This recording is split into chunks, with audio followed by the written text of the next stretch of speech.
So when you're searching for what the best chocolate chip cookie recipes are, there's this one specific one that always pops up into the conversation, and it's DoubleTree, the hotel chain, their signature cookies. This recipe for these cookies has always been very hush-hush, top secret, and there was copycat recipes floating around, but it wasn't until the beginning of the pandemic when everyone was like baking crazy and the hotel finally released this recipe to the world. And everyone lost their minds, I think. They're known for being like very ooey gooey perfection. You get them if you stay as a guest at this hotel, which I have never stayed there before, so I don't know what the cookies are all about. But I'm curious. Let's start this great cookie caper. Let's start it right now. Introducing the star of the show today, the Silver Fox. I always say, if you don't have a Silver Fox, what the hell's wrong with you? No, I say don't worry about it, because it doesn't matter. You have a hand mixer, use that. If you have one of these, use those.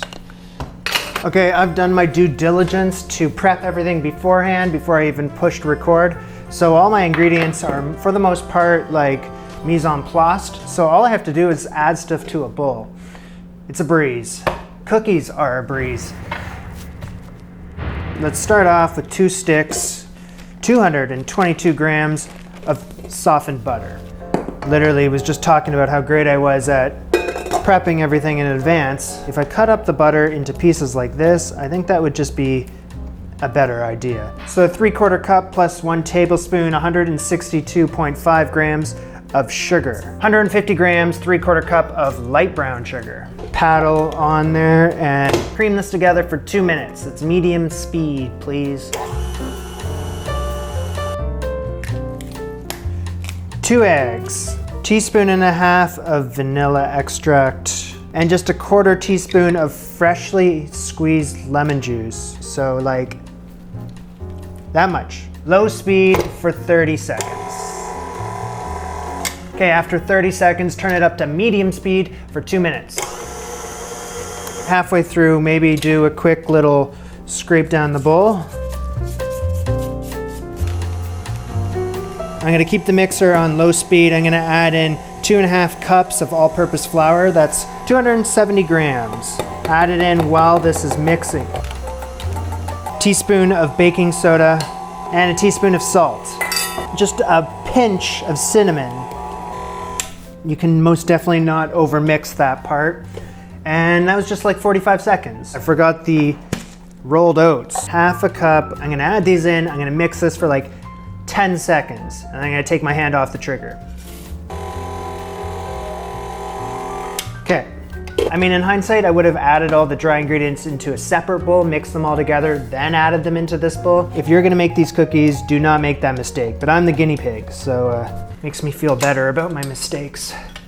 Now the recipe is very specific about what kind of chocolate chips to use. Nestle Toll House Semi-Sweet. Couple for the house.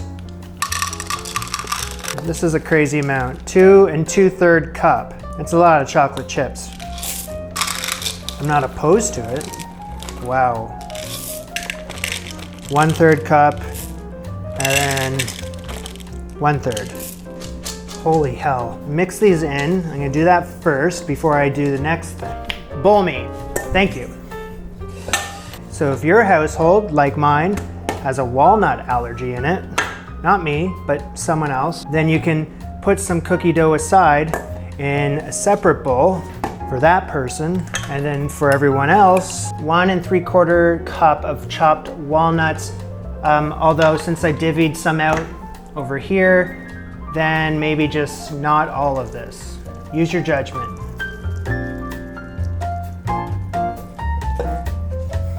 So baking sheet here.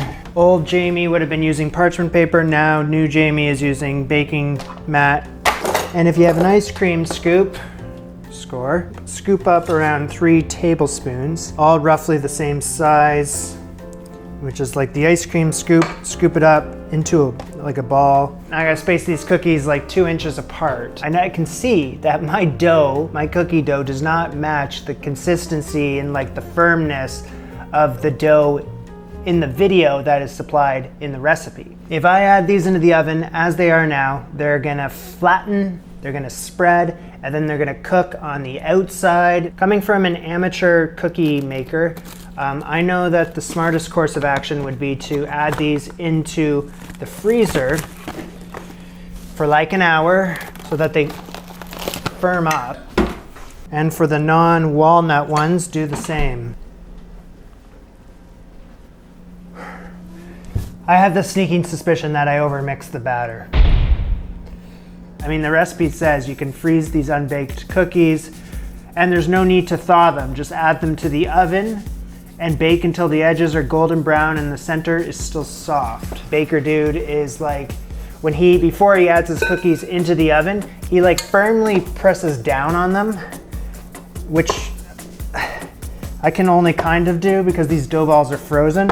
But he's doing that to like flatten the tops and to kind of make them a bit more, I don't know why he does that. Obviously when these are in the freezer, I turn the oven off, but I have preheated it back to 300 degrees Fahrenheit. I'm sure if I put those on the bottom, it will be fine, right? In the oven for 20 to 23 minutes. Actually, it's up to me. I have to see how it goes because the dough balls were frozen, so they need to look golden brown and like soft in the center. I really don't know how these are gonna turn out. It's like halfway through baking these things. It's complete mystery to me. 10 minutes left to go and that's how that looks. The one furthest to the back there, you can see it is flattened out. So it's baking, but this one in the front, what is going on there? The cookies are expanding and they're starting to connect to each other, which I was trying to avoid, of course. It's gonna be one big cookie sheet. The cookies are still in the oven. It's been nearly half an hour. Nothing about this has turned out. I don't expect anything about what's coming out of the oven to be a representation of the DoubleTree signature cookies.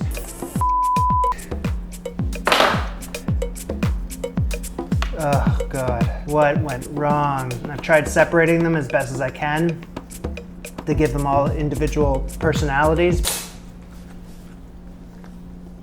As quickly as I can, I'm gonna try to list off all the things that suck about these cookies. They expanded into one giant ass cookie. They flattened the f out. Some are underbaked. These ones over here, they also suck. They weren't evenly baking together.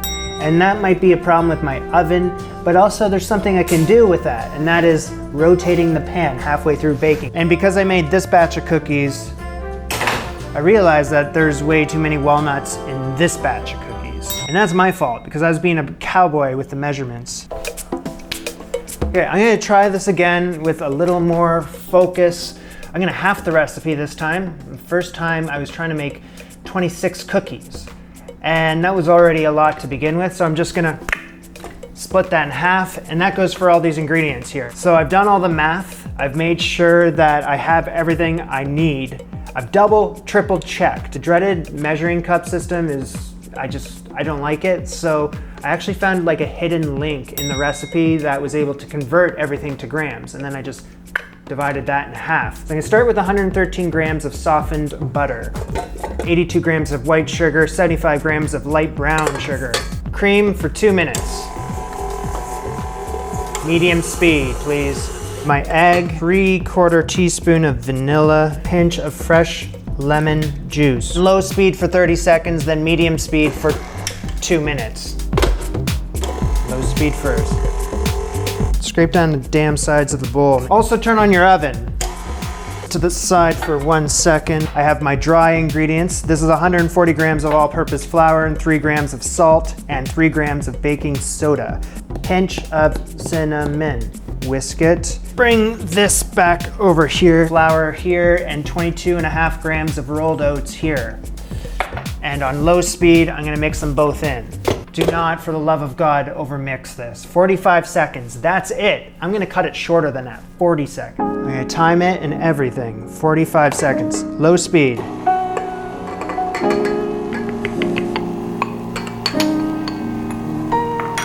And the rolled oats. At the same time, I'm scraping down the friggin' side of my bowl. You're almost at 40 seconds. You're almost at 40 seconds. 40 seconds. I told myself I'd stop. jive. That's all I'm gonna need from you. Okay, 233 grams of chocolate chips, please. I'm just gonna stir this in, and it's stirred in. That's it. That took 5 seconds. 654 grams. So I need 327 in that bowl. Split this dough evenly in half. This is for the people who don't like the walnuts. This is for walnut fans. 55 grams of chopped walnuts, even though last time I added the walnuts, I thought I added too much.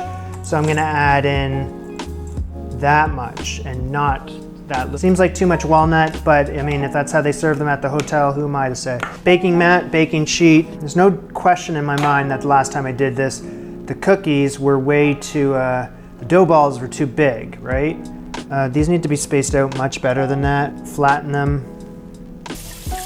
I mean, it doesn't really matter how much space I give these because they always find a way to reconnect, don't they? It says 2 inches apart. That is much more than 2 inches. Honestly, the cookie dough looks the exact same as it did the first time. The only difference is that I'm not gonna freeze this. I'm just gonna put it right in the oven.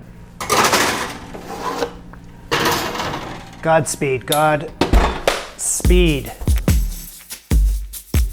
So 10 minutes into the bake, I'm going to take the top shelf, put them on the bottom shelf, and vice versa, and not forget to rotate each frickin' pan. The edge has got to be golden brown and the center's got to be soft. Most definitely so. According to the recipe, they are done baking. So I'm gonna let them hang out in the baking sheets for an hour to cool. And upon first inspection, these things are very flat, which is what I was trying to avoid. But I was following the recipe and this is where it led me. Compare this to the recipe photo. They're not looking very similar. It's always what's on the inside, right? Are they soft? Whoa, how soft and gooey that is.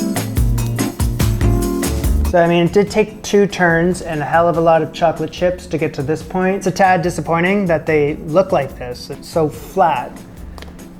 But they make up for it in the taste department. They're a lovely chocolate chip cookie.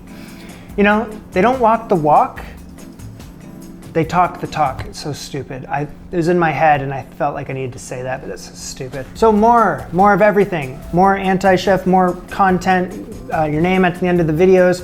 You can chat through live streams. All that is over on Patreon. It's a great way to show your love, support the show, and you get some extra stuff out of it too. So patreon.com/antichef.